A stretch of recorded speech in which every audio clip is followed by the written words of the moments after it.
Hello guys, welcome to our blog Meenu 21।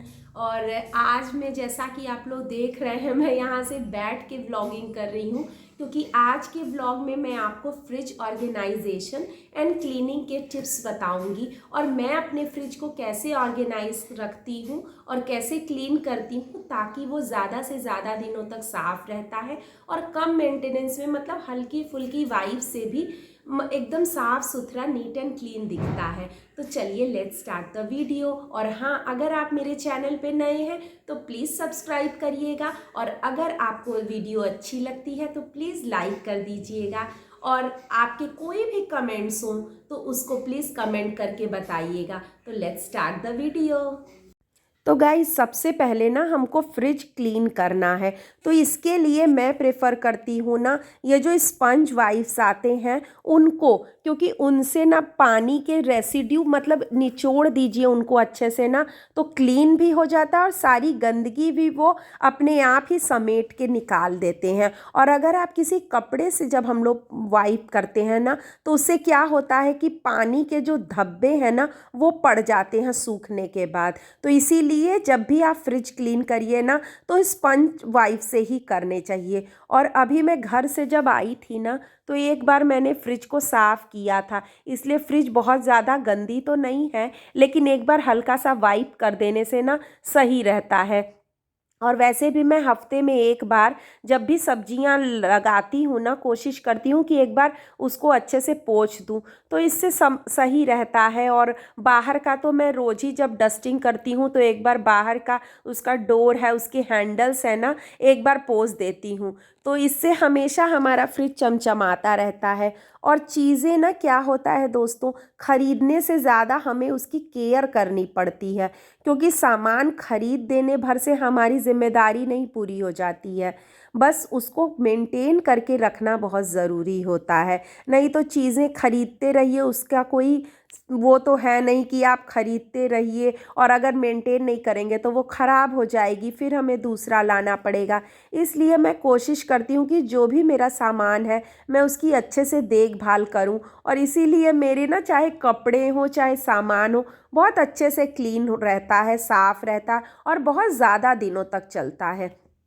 तो चलिए पहले हम लोग डीप क्लीनिंग कर लेते हैं। और एक और टिप्स है गाइस, कि अगर आप जब, जैसे जो भी मैट आप बिछाते हैं ना फ्रिज में, हमेशा कोशिश करिए कि वो वाइट कलर की हो या फिर ट्रांसपेरेंट हो, जिससे ना कि फ्रिज में जो लाइटिंग है, वो स्पेस है, वो बड़ा दिखे। अगर आप डार्क कलर के मैट्स बिछा देंगे ना तो उससे क्या होता है कि नीचे का दिखता नहीं है और फिर वो ना कवर हो जाता है। और ये देखिए, मैं सारे मैट्स को ना उसके हिसाब से कट कर दी हूँ। ये फ्रूट बास्केट जो नीचे रहता है वो साइड में ना थोड़ा एक्स्ट्रा रहता है कॉर्नर में, तो उस हिसाब से मैंने ना लेंथ वाइज उसको काट दिया है। तो ये देखिए, इसको बिछाने से मैट के क्या होता है ना, हमारा चाहे दूध के या कोई भी फ्रूट्स हैं या कुछ भी चीज़ें हैं ना, वो लीक भी करेंगी, तो बस मैट को एक बार पोंछ दीजिए, वो सही रहता है। और ये ग्लास हमारा ना, इस पे स्क्रैच भी नहीं लगता है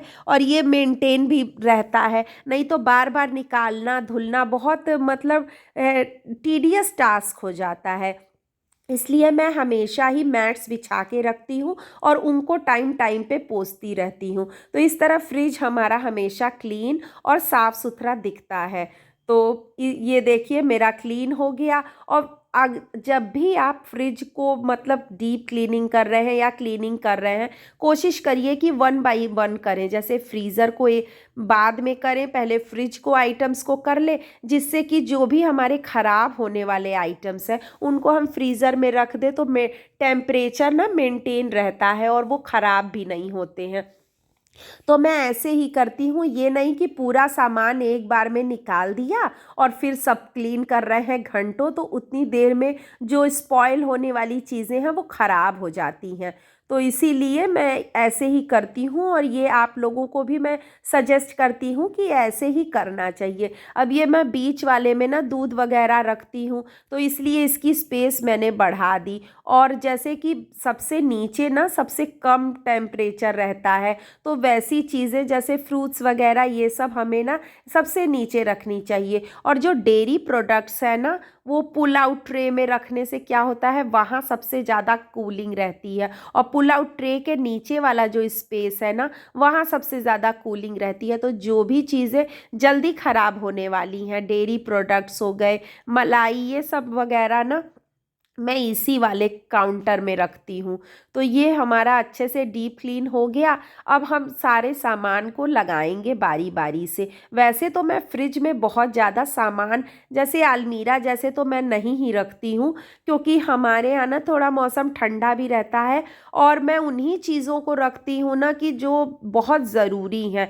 एक्स्ट्रा मैं कभी ना फ्रूट्स या वेजिटेबल्स, बहुत चीज़ें मैं स्टोर करके नहीं रखती हूँ। जितनी ज़रूरत है उतनी ही मंगाती हूँ, क्योंकि हाट तो हमारा पास ही में है। हमेशा फ्रेश चीज़ें, फ्रेश वेजिटेबल्स ही खानी चाहिए। हाँ, अदरक मिर्ची ये मैं हमेशा स्पेयर में रखती हूँ, और आलू प्याज ये सब वगैरह। लेकिन जो ग्रीन वेजिटेबल्स है ना, मैं वो 2-2 3-3 दिनों के ही लगाती हूँ। हमारे यहाँ हफ्ते में 2 दिन हाट लगती है, संडे और थर्सडे को, तो उसी हिसाब से मैं वेजिटेबल्स मंगाती हूँ, और बहुत ज़्यादा स्टोर करके नहीं रखती हूँ। और जैसे आटा वगैरह भी मैं कोशिश करती हूँ कि फ्रेश ही मैं गूँथूँ और तुरंत उसकी रोटी बनाऊँ। हाँ, 1-2 लोई की बच गई तो कोई बात नहीं। और मेरा बहुत ज़्यादा सामान, मैं जैम और जैसे सॉसेज, ये सब बहुत ज़्यादा मैं यूज़ नहीं करती हूँ। घर का बना हुआ ही चीज़ मैं ज़्यादा यूज़ करती हूँ। तो इसीलिए मेरे फ्रिज बहुत ज़्यादा भरा भरा सा नहीं रहता है। और ये देखिए, अब मैं कल सब्जियां आई थी ना, तो मैं इनको स्टोर कर रही हूँ। तो आप लोग भी गाइस, जैसे ग्रीन वेजिटेबल्स है, लीफी वेजिटेबल्स है, उनको कभी भी आप वॉश करके मत रखिए। जिससे क्या होगा ना, कि अगर आप उसको बहुत ज़्यादा, मतलब कितना भी सुखाएंगे, उसमें थोड़ा सा मॉइस्चर कंटेंट रहता ही है, और फिर वो गल जाते हैं। और उसी तरह ये बीन्स भी होती है ना, बहुत ज़्यादा जल्दी इसमें फंगस लग जाता है। तो मैं इनको भी क्या करती हूँ ना, ऐसे ही नीचे जो है वो नैपकिन्स रख के, टिश्यू को नीचे रख के, और ऊपर से एक लेयर टिश्यू की लगा के, और इनको कवर करके रखती हूँ, जिससे कि ये मतलब हफ्ते तक भी हमारे यहाँ मतलब एकदम फ्रेश रहते हैं। और मेरे यहाँ ना बीन्स बहुत ज़्यादा बच्चे पसंद करते हैं, मेरे हस्बैंड को भी पसंद है, तो बीन्स ज़्यादा क्वांटिटी में आती है, तो मैं ऐसे ही इसको स्टोर करके रखती हूँ। और जैसे टमाटर वगैरह है, मैं ऐसी जो पुल आउट वाली बास्केट्स होती हैं ना, मैं इनमें रखना प्रेफर करती हूँ, क्योंकि जब भी सब्जी बनानी है मैं इनको खींच के और रख लूँ। और इसी तरह मैं सारे वेजिटेबल्स को देखिए ऐसे ही रखती हूँ। ये देखिए, टमाटर हमारा हो गया। और ये वाली जो बास्केट है ना, ये बहुत ही हैंडी और अच्छी होती है। मैं कोशिश करती हूँ जो फ्रूट बास्केट है ना, उसमें जैसे मैश बैग का भी मैं यूज़ करती हूँ, लेकिन ये जो ट्रेज है ना, मतलब काउंटर्स अलग अलग है ना, इनमें रखने से ना वो जो हमारा वेजिटेबल बास्केट है वो गंदा नहीं होता है जल्दी। और मतलब एकदम इन्हीं में अंदर सब्जियां रहती हैं, तो कुछ भी गिरता विरता है नहीं, तो उसको बार बार पोंछने की ज़रूरत नहीं पड़ती है। और ये भी हमारा बीन्स था, तो ये मेरा ना मिठाई का एक डिब्बा था, तो मैं इसमें रख दे रही हूँ कुछ। तो इस तरह से स्टोर करने से क्या होता है ना, अगर सब्जियों को आप अच्छे से स्टोर करेंगे ना, तो वो हमेशा फ्रेश बने रहते हैं।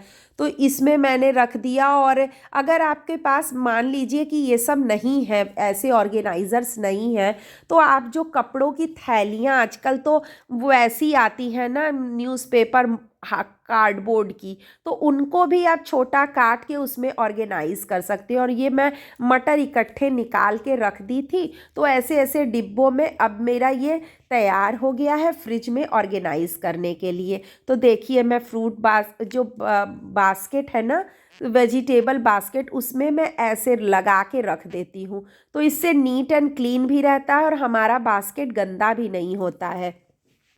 और आप अगर मेस बैग का यूज़ करते हैं तो वो भी अच्छा होता है, लेकिन उससे भी ना थोड़ा गंदा हो जाता है, इसलिए मैं तो यही प्रेफर करती हूँ। और ऐसे ना सामान भी दिखता रहता है ट्रांसपेरेंट हो जाने से। और अगर आप थैलियों में बंद करके रखेंगे ना, तो जब एक सब्जी बनाने जाना है तो सब कुछ निकाल निकाल के देखना पड़ता है। इसलिए मैं कोशिश करती हूँ कि ऐसे ही रखूँ ट्रांसपेरेंट, और सब्जियाँ भी पता चलती रहती हैं कि हमारे पास कौन कौन सी हैं। और ऊपर मैंने फ्रूट्स रख दिया और टमाटर रख दिया। और ऐसे ही एक और बास्केट में मैं ना सारे एक्स्ट्रा मसाले रखती हूँ, जैसे जो कभी कभी यूज़ होने वाले हैं, जैसे पाव भाजी मसाला, छोला मसाला, राजमा मसाला, चिकन मसाला, ये सब मसाला मैं उधर बास्केट में ही रखती हूँ। तो ये देखिए हमारा तैयार हो गया फ्रूट बास्केट और वेजिटेबल बास्केट हमारा क्लीन हो गया। अब हम इसको ना 15 दिनों में भी एक बार झाड़ेंगे या वाइप कर देंगे ना, तो हमारा फ्रिज जैसे का तैसा ही क्लीन रहेगा। और ये देखिए मैंने दूध भी बड़े भगोने से निकाल के छोटे भगोने में रख दिया। अब मैं डोर में ऑर्गेनाइज कर देती हूँ। इधर ना ये एक उसकी शरबत की बॉटल है, और इधर एक में ना मैं जो कॉफ़ी के ना पाउचेज ही लेके आती हूँ, तो वो मैं एक डिब्बे में भर दी हूँ। और जो कुछ कुछ जैसे मेयोनीज़ है किसी में, और किसी में कुछ सूखे मसाले वगैरह हैं, वो मैं रख देती हूँ।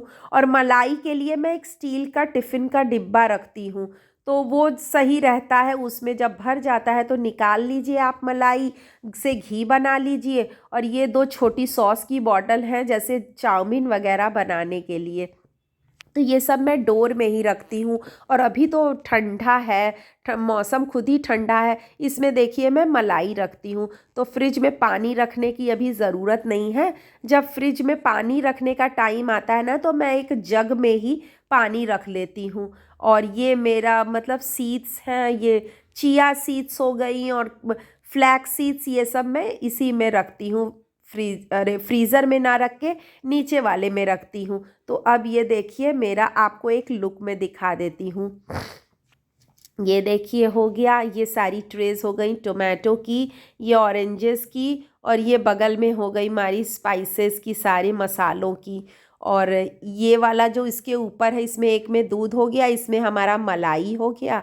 और इधर देखिए ये नट्स हैं, और ये ऊपर ये देखिए ये सॉस की बॉटल, उधर कॉफ़ी है, फ्लैक्स सीड्स है, और मतलब यही सब आइटम्स हैं। और ऊपर मेरा वो चीज़ का स्लाइस हो गया जो मैं बर्गर बनाने में यूज़ करती हूँ। अब ये देखिए मेरा फ्रीज़र है, फ्रीज़र में ना मैं ये देखिए गोंद है और ड्राई फ्रूट्स रखती हूँ, जैसे जो नारियल हो गया, ये सब जैसे नारियल की चटनी बनाने के लिए। और जितने खड़े मसाले हैं ना, मैं इसमें पाउचेज़ में रखती हूँ। और ये चावल का आटा है, क्योंकि चावल का आटा ना बाहर रखने से उसमें बहुत जल्दी कीड़े पड़ जाते हैं, तो मैं सूजी, मैदा और चावल का आटा ना फ्रीज़र में ही रख देती हूँ। तो ये देखिए मेरा हो।